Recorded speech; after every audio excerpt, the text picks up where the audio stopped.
ba sa new business, kailangan mo na mag-register sa BIR before makakuha ng TIN.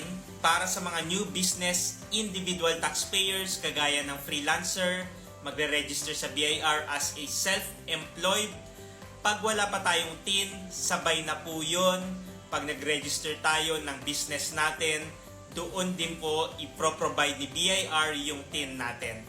My name is George. I'm a Freelancers Tax Advisor at GA Consulting. What we do is we are empowering online freelancers through simple and stress-free tax compliance. Ito yung sample ng BIR Form 1901. Ito yung application form ng individual business taxpayers. Dito makikita natin yung TIN will be filled out by BIR para sa mga wala pang TIN na individual business taxpayers.